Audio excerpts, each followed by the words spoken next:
안녕하세요. 2014년 두 번째 목회입니다. 지난주에 예고해드린 대로 또 하나의 교재를 일단 만들어서 나눠드렸습니다. 독성집 요의 이렇게 되어 있어요. 지난주 드린 교재보다 부피가 한 60페이지 정도 더 늘어났어요. 요거는 이제 좀 빈 공간이 많이 편집된 책이라서 읽기에 그렇게 어렵지는 않겠지만 일단 작지 않은 교재를 만들었습니다. 요번 주는 이 독성집 요의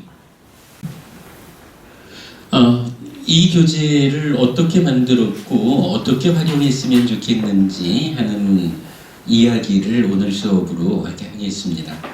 자, 먼저 이 교재의 서문이라고 할까요? 한번 읽어보겠습니다.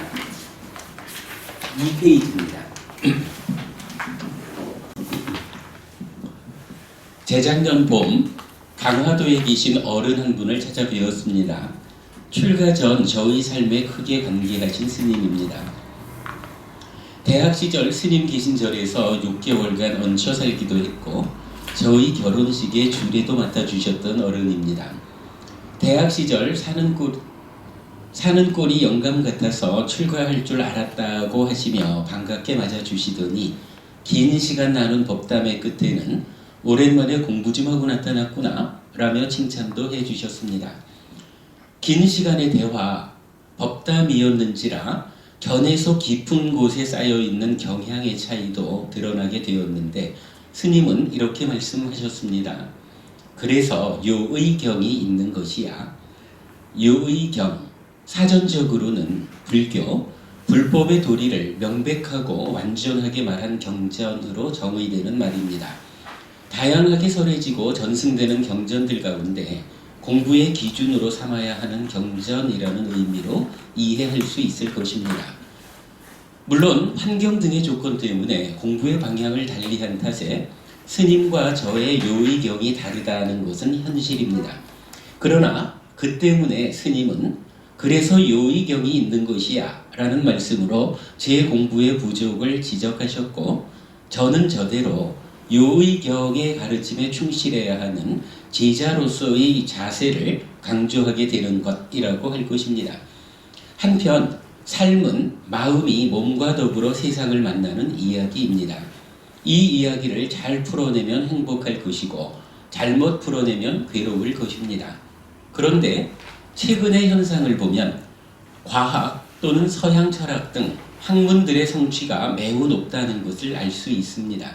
삶 또는 마음에 대해 심도 있고 설득력 있게 설명하는 것입니다. 삶의 문제의 해석에 있어 웬만해선 불교적 견해로서 반박하기 어려운 불교와의 다른 견해를 제시하고 있는 것입니다. 에고, 경쟁자의 실력이 감당하기 어려울 만큼 향상되었다면 더 늦기 전에 우리도 비장의 무기를 꺼내야 합니다. 비장의 무기를 꺼내고 나를 겨루어 최선의 대응을 해야 합니다. 안 그러면 불교 무용론이 나타날지도 모를 일이기 때문입니다. 그렇다면 불교가 가진 비장의 무기는 무엇입니까? 부처님입니다. 부처님 가르침의 진정입니다. 부처님께서 살아계신 동안 직접 설하신 가르침을 가르침 그대로 바르게 해석하여 불교 공부에 바른 이정을 세울 때 그것이 어떤 것이든 부처님과 다른 삶의 해석의 오류를 지적하고 불교로서 대안을 삼을 수 있게 될 것입니다. 니까야로 니까야를 풀어 부처님 가르침의 진정에 접근하는 공부 해피설법회를 통해 마음의 메커니즘을 정립하고 12용기를 재해석하는 작업을 진행하고 있습니다. 근본 경전 니까야를 꿰뚫는 하나의 정신인 삶의 현실에 대한 통찰 위에서 이루어지는 공부입니다. 이 작업을 위한 요의경을 독성교재로 삼아야 하는 필요성을 보았습니다. 공부의 중심에 이 요의경을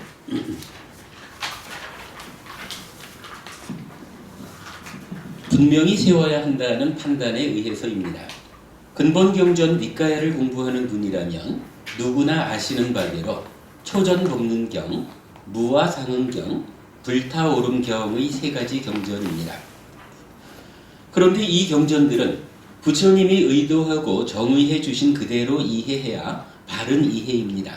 부처님은 몇 개의 분석경, 위반과 습다들을 통해 경전의 이해에 필요한 정의를 제공해 줍니다. 즉, 나는 이 경의 이 용어를 이런 의미로 사용하였다라는 정의입니다. 이 정의에 의해서 이 경전들을 이해하면 부처님께서 의도하신 그대로를 이해하는 것이고, 다른 정의에 의해서 이 경전들을 이해하면 의도하신 것과 다르게 이해하는 것입니다. 부처님께서 알려주신 삶의 현실의 통찰에 어긋남입니다. 이 책의 가장 큰 특징은 근본경전 니까야에 나타나는 분석경, 위반과 습다들을 모아 세 가지 요의경과 더불어 독송교재로 편집한 것입니다. 요의경과 분석경들을 깊이 공부할 때 비로소 니까야로 니까야를 풀어 부처님 가르침의 진정에 접근하는 공부를 실천하는 것이라 하겠습니다. 또한 신행의 토대와 계속해서 생각해야 하는 6가지, 그리고 많이 독송하는 경전과 개성을 포함하여 삶을 향상으로 이끄는 신행에 도움될 수 있게 하였고, 같은 맥락에서 필수품을 갖춘 삼매의 들기와 테라와다 법회 의식도 포함하였습니다. 기본적으로 빨리 원정과 발음 그리고 우리말 번역을 함께 싣고자 하였으나 아직 제 공부가 부족해 일부는 우리말 번역으로만 소개하기도 하였습니다. 다음번에는 좀 더 잘 정리된 교재로 발전시키도록 하겠습니다. 그래도 참 다행입니다. 일전에 어떤 학술 연찬회를 다녀와서 적은 후기의 일부를 소개하는 것으로 이 책의 편집 의도를 마무리하겠습니다. 자아의식이 사라지지 않을 때 5가지 감각 기능이 생겨나고, 거기에 만호와 담마와 무명의 요소, 욕탐, 찬다라가가 있다는 관찰경의 말씀으로부터 비열이 자의를 통해 왜곡되게 생겨난 식이 촉에 의한 수를 병든상, 번뇌와 함께 분별해 아는 내면의 이야기, 결과 암 더하기 탐진치는 괴로움을 만듦을 분명하게 설명해내지 못한다면 불교가 다른 학문, 철학들에 비해 경쟁력을 잃을 수도 있겠다는 생각 가운데 우리 법회에서 니까야 공부를 통해 마음의 메커니즘을 설명해내고 12용기를 재해석하게 된 것이 참으로 다행이라는 생각이 든 것입니다. 다른 학문의 발전에 경쟁력을 가지고 대응하기 위해서는 부처님 가르침의 진정이 필요하다는 것을 다시 한번 실감할 수 있었습니다. 2014년 1월 6일. 대략 이런 이야기입니다. 서문 잘 적었죠?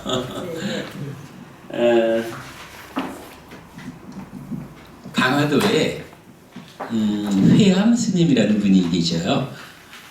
이건 제가 대학 다닐 때 제가 대학 다니면서 이제 부산대학교 불교 바람일회라는 모임을 하여간 이제 만들어가지고 제가 창립회장이었어요. 그리고 우리 창립법회를 할 때부터 우리 법회에 이제 늘 법문해 주시고 도와주신 스님이 이제 회암 스님이라는 분이셨는데, 제가 이제 좀 타향살이 잘 하기가 어려워서 스님 좀 와서 살게 해주셔요. 이랬더니 살아라 그러셔가지고 한 6개월 이제 스님 절에 가서 얹혀 살기도 하고 그랬었어요. 벌써 몇십 년 지난 일입니다만은 하여간 제가 속가 시절에 장가갈 때 결혼식 줄에도 서주시고 그런 분이신데 요즘은 강화도에 계셔요. 그래서 재작년 봄에 우리 친구 한 명이랑 이제 같이 가서 배웠죠. 그랬더니 저를 보고는 하여간 너 대학 다닐 때 꼴도 그래서 출가할 줄 알았어. 이렇게 말씀을 하시고는 굉장히 오랜 시간 동안을 경전에 대한 부처님 가르침에 대한 심도 있는 대화를 나눴어요. 사실 우리 스님이 굉장히 그 경전에 대한 이해가 깊은 분이시거든요. 아주 폭넓게 공부하신 분이고, 그래서 쭉 말씀을 나누다 보니까 스님께서 저를 칭찬해 주신 거예요. 오랜만에 오더니만은 공부 좀 해갖고 왔는데 이래 하시더라고요. 그래서 감사합니다 그랬는데 한참 이야기를 하다 보니까 아무래도 대화라는 것이 시작할 때는 표면에 있는 주제를 말하게 된다면 시간이 지나면서는 좀 더 깊은 곳으로 대화가 더 들어가겠죠. 그러다 보니까 결국에 가서는 조금 서로 간에 애매한 부분들이 생기더라고요. 그러니까 결국은 그거예요. 스님께서는 기신론, 대승기신론에 대한 이해가 아주 깊은 분이고요. 워낙 이제 공부를 많이 하신 분이신데, 그 공부들을 기준으로 저하고 말씀을 하셨고, 저는 니카야를 기준으로 말씀을 나누다 보니까 잘 대화가 마저 들어가다가 꼭 걸리는 부분이 무언가가 있는 것이 요거 에이스니까 아니에요. 부처님은 그거 원래 있는 거 아니라고 하셨어요. 요 부분에서 걸리는 거는 어쩔 수 없는 문제죠. 이제 그러다 보니까 그러니까 대화가 잘 진행되다가 그런 문제에서 걸리니까 이제 스님께서 저한테 한 말씀을 그래 하신 거예요. 그래서 요 의경이라는 게 있어. 요 의경을 공부해야 돼. 자네는 요 의경을 공부하지 않아서 모르는 거야. 이제 요런 말씀을 저한테 하신 거죠.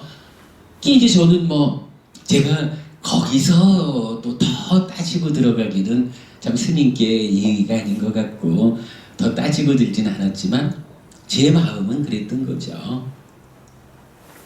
요 의경을 공부해야 합니다. 그런데 어떤 것이 요 의경입니까? 누구에 의해서 어떻게 설해진 것이 가르침의 기준이 되어야 합니까? 이 얘기인 거죠. 그러면 니카야를 공부하는 저로 보면 불교라고 하는 이 종교, 이 가르침에 참으로 요의라는 말을 써서 가르침의 기준으로 삼아야 하는 경전이 있다면 그 경전이 기실론을 경이라고 말할 수는 없겠지만 기실론이 그 요의를 제공할 것이냐, 금강경이 반야심경이 그 요의의 자격을 갖출 것이냐, 아니면 우리가 아는 바대로 부처님께서 최초로 그 깨달음을 드러낸 최초로 법의 박비를 굴린 초전법륜경, 그리고 거기에 이어서 무상고 무아를 확실하게 알려주시는 무아상경, 그리고 우리의 삶에 모든 것이 불타오르고 있다.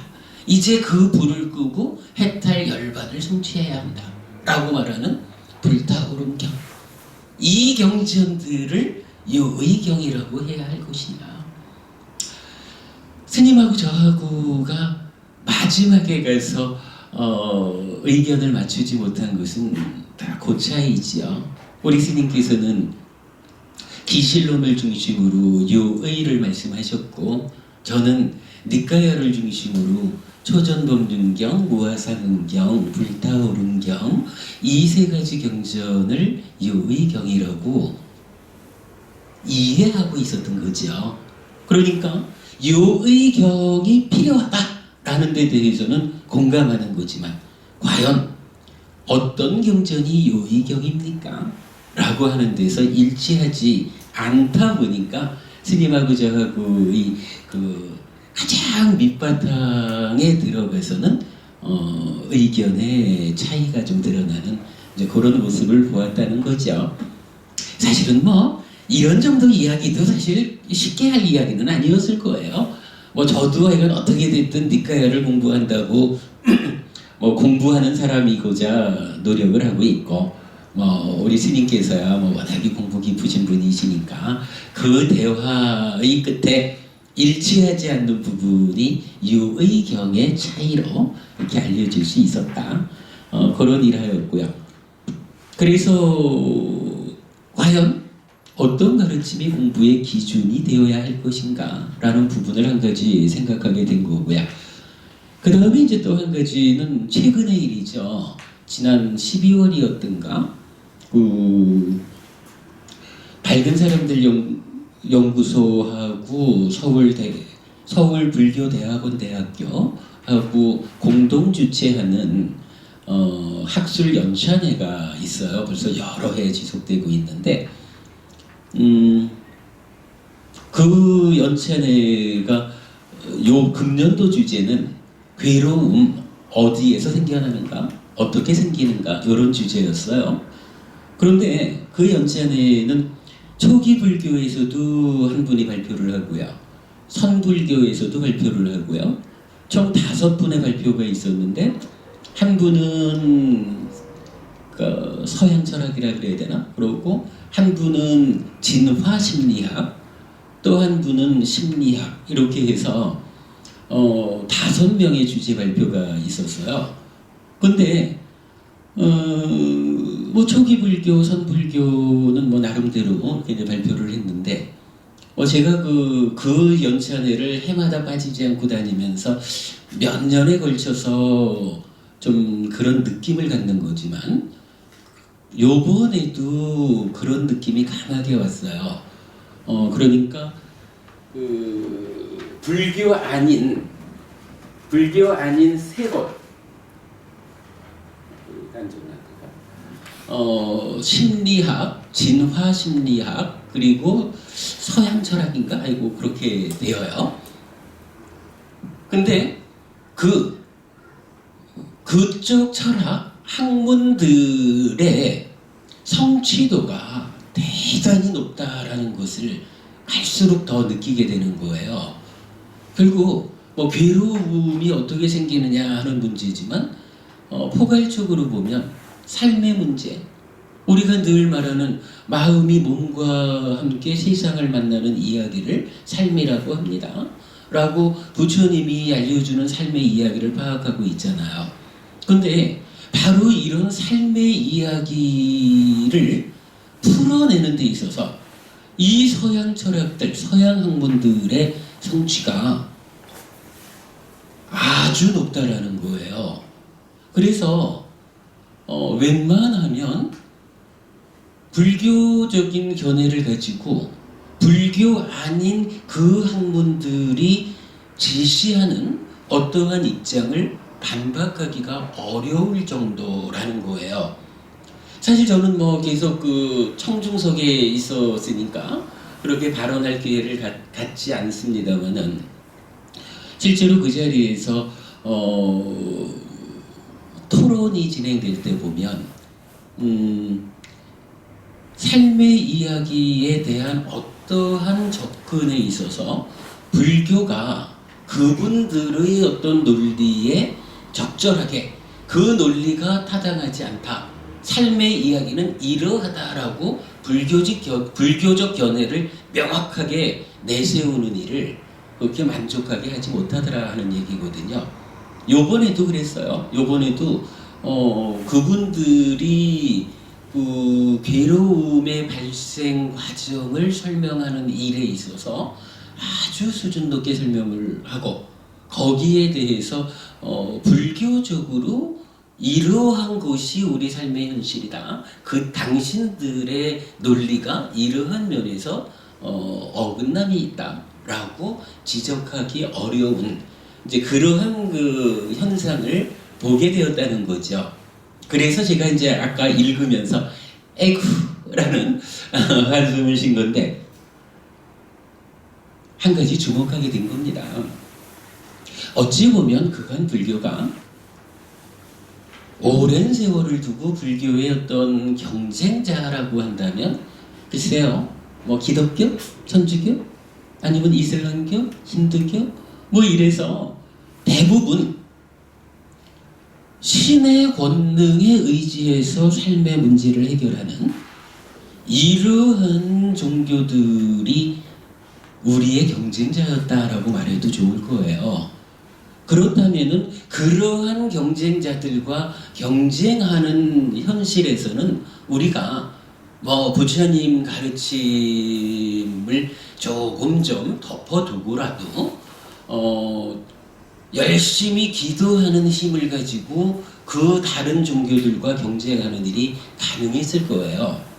그런데 이제 세상이 참 많이 바뀌었거든요.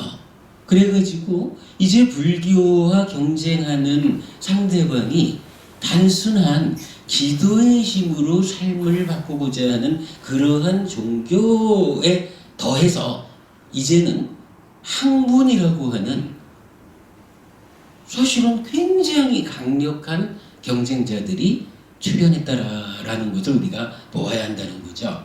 그러면 학문이라는 측면에서 삶의 이야기를 해석해내는 이 분야가 경쟁자로서 우리 곁에 왔을 때 우리가 언제까지 열심히 기도하는 힘을 가지고 대응해 갈 것이냐. 아마도 제가 볼 때는 불교가 그 면에서는 좀 어정쩡한 면이 있죠.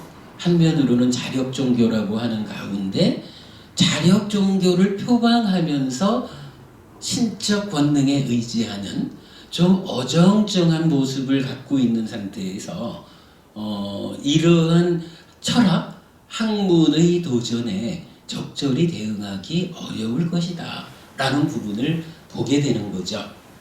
그래서 여기에서 저는 이제 다시 생각을 하게 되는 거예요. 과연 이러한 도전을 받게 되었을 때 우리는 어떻게 대응할 수 있을 것인가? 그래서 제가 이제 이 인사 말씀을 쓰면서 비장의 무기라고 하는 잘 감춰두었던 우리만의 무기를 꺼내자. 이렇게 이제 표현을 했는데, 뭐니 해도 불교는 부처님이죠. 어떠한 위기가 닥쳤다라고 할 때 그 위기를 해소해낼 수 있는 힘은 결국 부처님에게서 얻을 수밖에 없을 것이다 라고 하는 거죠. 다행히 우리가 그러니까 해피설법회가 신적 권능에 의지하는 불교를 지향하지 않고 오직 니카야를 통해서 부처님께서 이 삶의 이야기를 어떻게 설명하고 어떻게 대응하라고 하셨는지를 직접 공부하는 그 일을 실천해 가고 있죠. 그러다 보니까 이러한 과학이라든가 철학이라든가 학문들이 삶의 이야기에 대해서 접근해 올 때 그러한 접근을 효과적으로 방어할 수 있는 사실은 부처님께서 신적 권능에 의지해서 삶의 문제를 해결하라라고 가르쳐주지 않았던 거죠. 삶의 현실을 바르게 보고 그 현실 가운데에서 우리 삶을 어떻게 개선할 것이냐라는 쪽으로 부처님은 답을 주셨기 때문에 이러한 답을 올바르게 찾아내서 정립하게 되면 이제는 어떠한 철학, 어떠한 과학, 어떠한 학문이 삶에 대한 이야기를 가지고 접근해 와도 그대들이 명확히 보지 못한 이야기가 있습니다. 내 삶의 내면의 이야기를 부처님은 이렇게 해석해주고 있습니다. 라고 그들이 보지 못하는 이야기를 경전을 통해서 부처님을 통해서 우리가 알려줌으로써 대응할 수 있다. 마지막에 가가지고 제가 그런 이야기를 했죠. 식이 촉에 의한 수를 병든상과 함께 분별해 아는 내면의 이야기를 분명하게 설명해내지 못한다면 이래 했는데 결국은 그거죠. 우리가 마음의 메커니즘을 정립해 가면서 우리 내면의 이야기를 니카야에 의해서 부처님이 설명해 주신 그대로를 찾아내서 이 과정이 어떻게 진행되면 괴로움이 생기고 어떻게 진행되면 행복이 생기는가 하는 것을 밝혀내고 있는데, 오직 이것이 불교에 접근하는 다양한 경쟁자들로부터 불교를 보호하고 불교가 최고의 가르침이다라고 하는 그 경쟁력을 확보할 수 있게 해주는 비장의 무기다라는 부분인 거죠. 그 부분을 이제 생각을 하게 된 거예요. 그러니까 두 가지죠. 한 가지로는 요의경이라는 부분이 있었고, 또 한 가지는 이제 신적 권능 이 부분이 아니라 삶의 이야기에 대한 학문적인 접근의 성취도가 높아진 이러한 두 가지 문제를 놓고 우리는 과연 어떻게 공부해야 할 것이냐라는 부분을 고민하게 된 거고, 이제 이 책 독성집을 만들면서 저는 결국 그렇게 그 책을 편집하게 된 거죠. 사실 그간 우리 곁에 보면 독성집이라는 교재가 여러 가지 나와 있어요. 대승불교의 독성경도 있지만 사실은 초기 불교권에서 나와 있는 독성집도 제법 여러 가지가 있거든요. 그런데 그 독성집에는 주로 어떤 경전들을 싣고 있냐 하면 대표적으로 자해경 또는 길상경, 행복경이라고도 하고 보배경 또는 망갈라습다 해가지고 글쎄 이게 표현이 좀 조심스럽지만 감성적으로 우리 마음을 건드려주는 또 독성하기에 그러니까 외워서 읽기에 좋은 이런 경전들과 개성들을 중심으로 해서 독성집이 편집되어 있는 것 같아요. 그런데 이제 그게 제가 볼 때는 어떤 문제를 갖느냐 하면 바로 이런 문제. 불교가 불교 아닌 어떤 그게 학문일 수도 있고 다른 종교일 수도 있고 그들로부터 심각하게 도전받고 있을 때 이제 우리가 우리를 지켜내기 위해서 비장의 무기를 꺼내야 하는 시점이 왔다.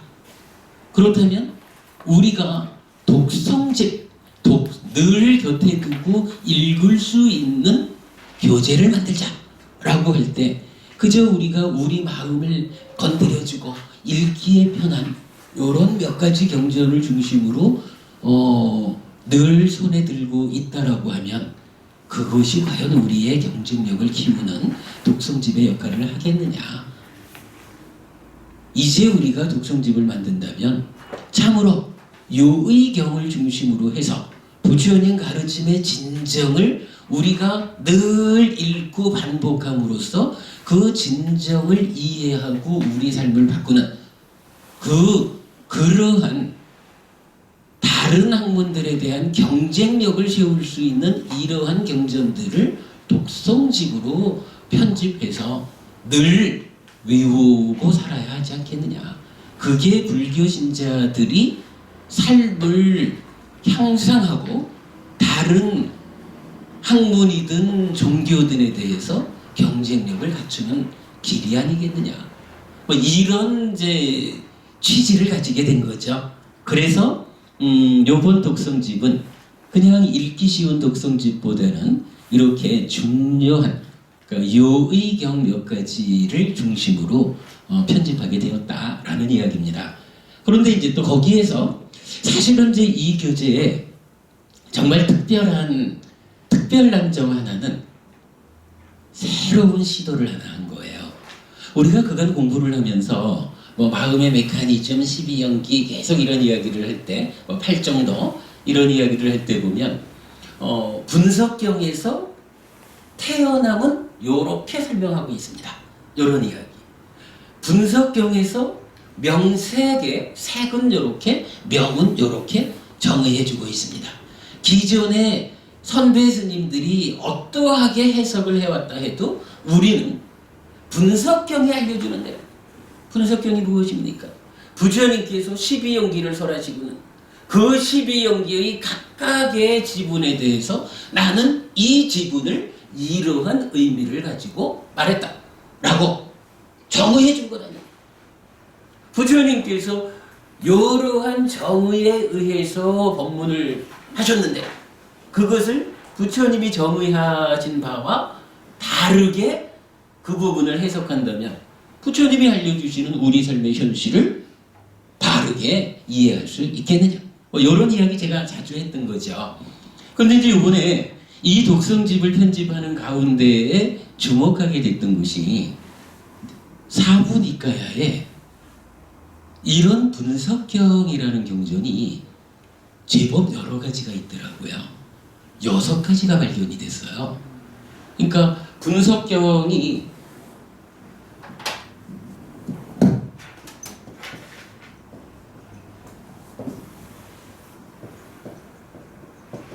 위반가습다거든요. 근데 예를 들어서 상류다니까의 12번째 상류다의 2번째 경, 요것도 경전 이름은 위반가습다예요. 그냥 위반가습다인데 요거는 12연기의 각 지분을 분석해줘요. 그런가 하면 48번입니다.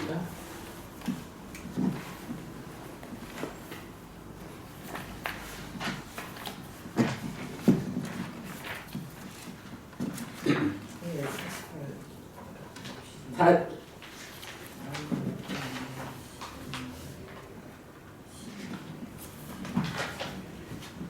45의 8. 45번 상류다가 이제 도상류다예요. 8점도.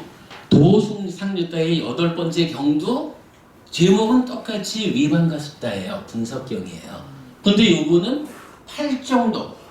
8정도의 8가지 지분을 정의해줘요. 뭐 우리가 계속 보는 거지만 바른 견해가 무엇입니까? 하면은 고집, 멸도, 사성제에 대한 암 이렇게 나타나죠. 네 하나. 그리고 바른 사유가 무엇입니까? 이러면은 내감마 상카파, 아 부야파다 상카파, 아 위행사 상카파 이렇게 딱 정의가 되잖아요. 8정도를 이해하기 위해서는 이렇게 분석경이 알려주는 분석경이 그대로 정의해주는 각각의 지분의 정의 그걸 그대로 받아들여가지고 8정도를 이해해야 올바르게 이해하는 것이다. 이런 의미가 되겠죠. 뭐 이렇게 해가지고 6가지의 분석경, 동일한 경전 이름을 쓰는 분석경이 나타나요. 그래서 3가지 요의경, 빨간 이 요의경이란 말을 우리 이제 근본 가르침에서는 이번에 처음 한번 써보는 거지만 초전법륜경,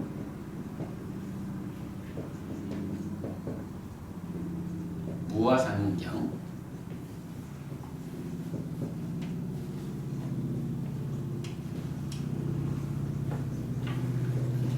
불타오름경 이 3가지 경전을 중심으로 공부를 해나가는데 이제 이 경전들에서 사용되는 각각의 단어들 그 단어들을 어떻게 우리가 이해해야 할 것입니까?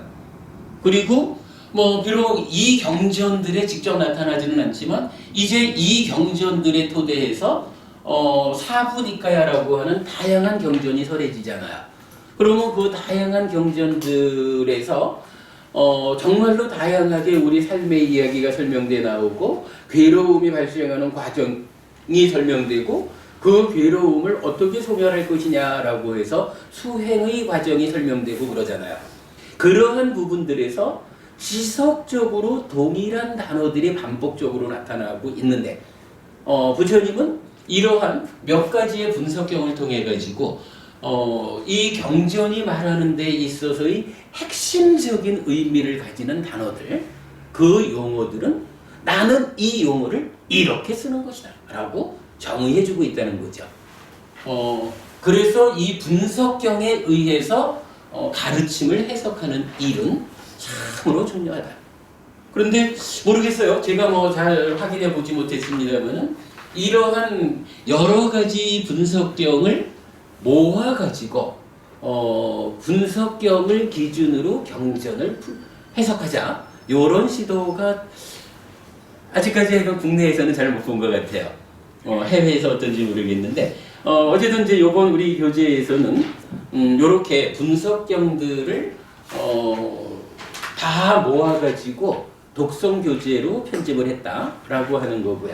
그 다음에 요 위반과 숫다라고 직접 표현은 안 해도 또 맞지만 이까야에 보면은요 분석의 품이 있어요.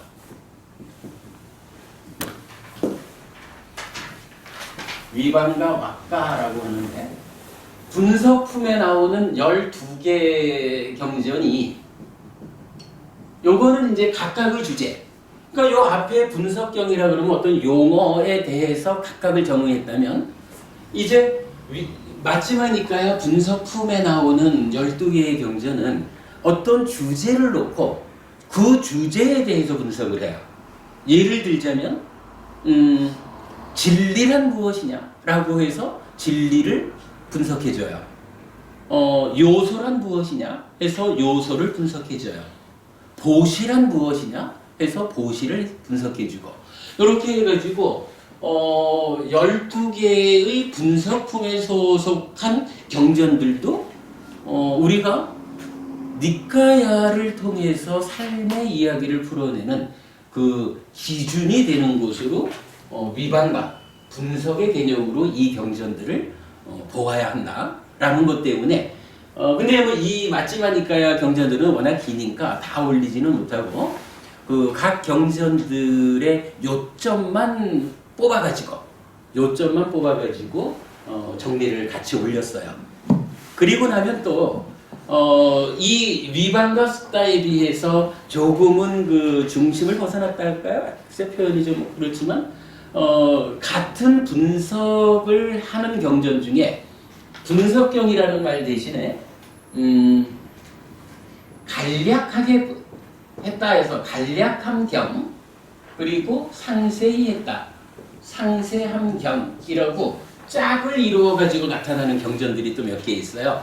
그러니까 하나의 분석을 놓고 간략하게 상세하게 두 가지로 설명하고 있는 경전들인데 요 경전들까지도 가능한 만큼 모아가지고 제가 볼 때는 요쪽 경전은 지금 제가 미처 찾아내지 못한 다른 경전들이 몇 개 있을 거는 같아요. 그러니까 현재 제가 공부하는 과정에서 찾을 수 있는 만큼은 다 찾아가지고 설명하고자 하는 요점만은 다 올려놨어요. 그래서 요 분석의 내용이 거의 뭐 교재의 절반을 차지하고 있어요. 그래서 여러분들이 이제 요 교재를 좀 가까이 두고 자꾸 좀 공부에 참고를 하시다 보면 불교 공부의 기준이 되는 이야기를 익숙하게 공부할 수 있겠다라고 하는 것을 알려드려요. 이 교재가 가지는 이제 가장 큰 특징은 이렇게 유의경을 분석경을 중심으로 접근하고자 정리를 했다. 그래서 그 분석의 범위를 맞지마니까의 분석품까지 또는 간략함과 상세함의 짝을 이루는 경전들까지로 해서 니까야에 나타나는 그 분석, 설명해주는 기준과 관련한 이야기는 거의 다 총괄하느라고 했다라고 말씀을 드려요. 아마도 제가 볼 때는 여러분 공부에 앞으로 정말로 크게 도움이 될 만한 교재다라고 생각을 합니다. 근데 이제 그런가 하면 그래도 또 이 제목을 독성집이라고 했잖아요.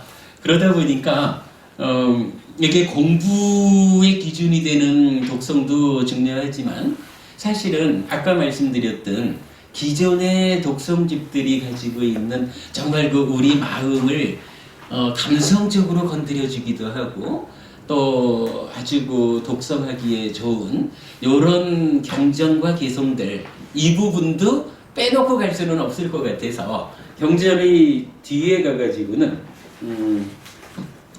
많이 독성하는 경전과 개성해서 그 부분도 포함을 시켰어요. 11페이지 보시면 목록이 있는데요.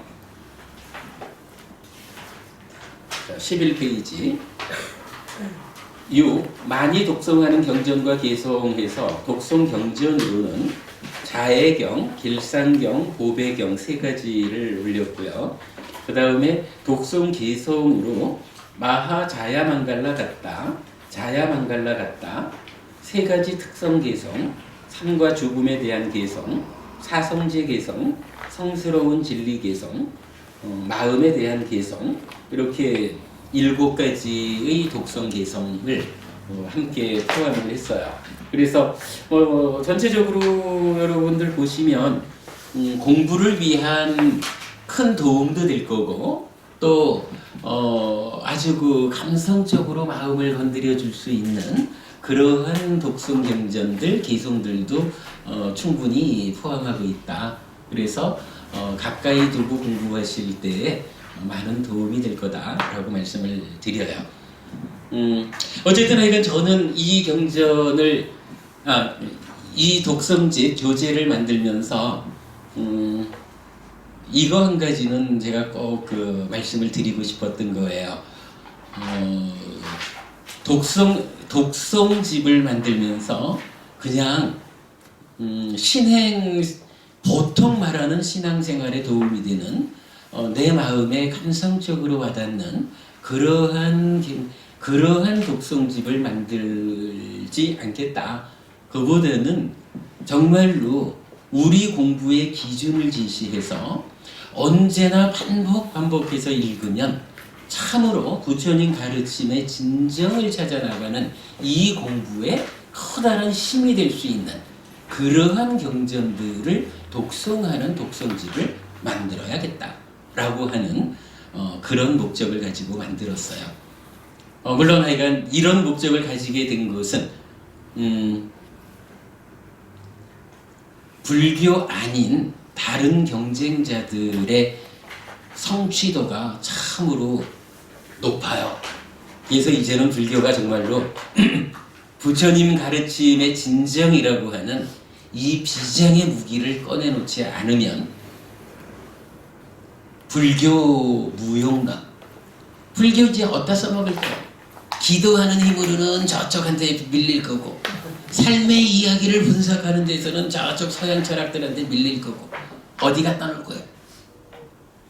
이러한 상황이 우리한테 닥칠 수 있다라고 하는 현실적인 문제에서 우리가 스스로를 보호해야 한다는 거. 그리고 이게 그렇잖아요. 실제로 부처님 가르침이 그러한 문제에 대한 답을 주지 않아서 우리가 경쟁력을 갖지 못한다 그러면 어쩔 수 없는 거지 뭐.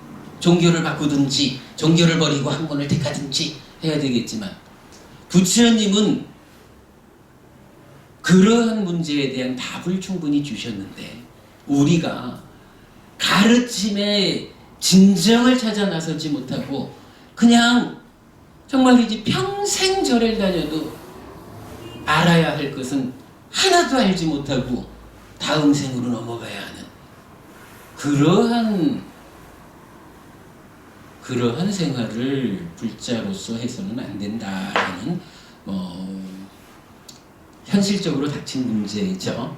이제 그러한 부분들을 감안해서 이번에 이 책을 만들었습니다. 그러죠. 저기 책 소개를 책 장사 같다. 책 소개를 잠깐 했고요. 한 10분만 쉬었다가 오늘은요.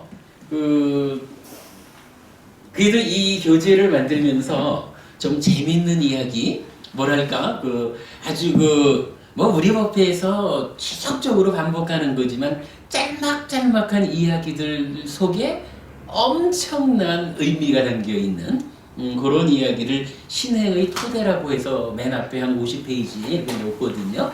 그 얘기 한번 쭉 훑어보고 나가도록 하겠습니다. 좀 쉬겠습니다.